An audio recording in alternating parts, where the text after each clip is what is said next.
O modelo productivo tradicional de pesca e marisqueo de Galicia está en risco. E a Xunta de brazos cruzados. E por iso estamos aquí. Ese é o motivo de que os Pérez foron a gota que colmou o vaso. Vamos dar paso á lectura do manifesto. Témolo dividido en dúas partes para que as voluntarias que organizaron a limpeza das praias teñan voz.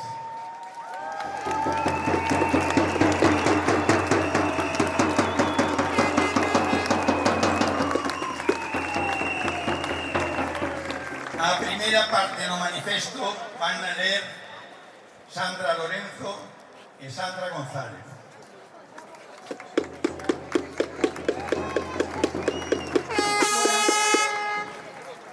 Bueno, benvida cidadanía de Galicia, benvidas xentes do mar, benvidas compañeiros e compañeiras que sentides que a terra e o mar son a nosa responsabilidade, son o noso medio de vida, son o patrimonio que recibimos, que nos sostén e que temos que cuidar para as generacións vindeiras. Sí, estamos aquí.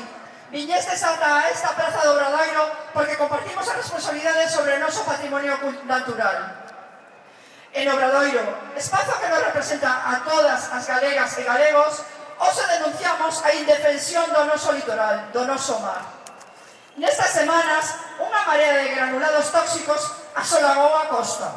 A chegada masiva de Pérez amosou unha vez máis como a Xunta de Galicia minimiza os problemas, ignora os datos científicos e non resolve máis que con mentiras e incompetencia.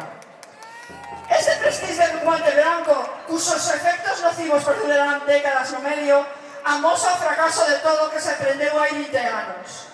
O fracaso dos sistemas operativos de seguridade marítima.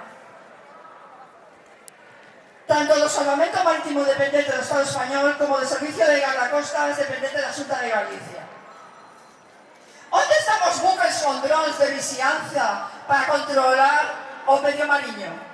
Onde están os medios de oceanografía operacional para determinar o movimento dos sacos no mar?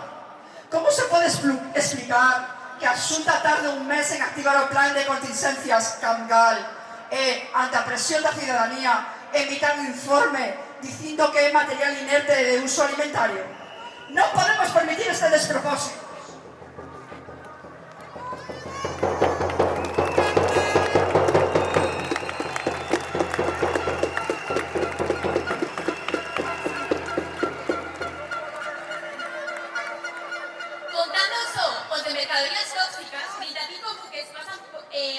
Por diante das nosas costas. Este litoral que ten unha das maiores riquezas en biodiversidade e recursos mariños do planeta. Este litoral que nos dá de comer e nos identifica como país. O noso mar precisa dunha xestión profesional, coordinada e transparente. Unha maior fiscalización e control no mar dos buques que pasan polo dispositivo de separación do tráfico de fisterra. Os nosos gobernantes están a trabucar. Pensan que o mar pode con todo. Antes que tomar medidas, prefieren ocultar, mentir e negar. Como se fósemos todas tan ignorantes como a eles. Infravalórannos, poñen en risco a nosa saúde e ao medio ambiente.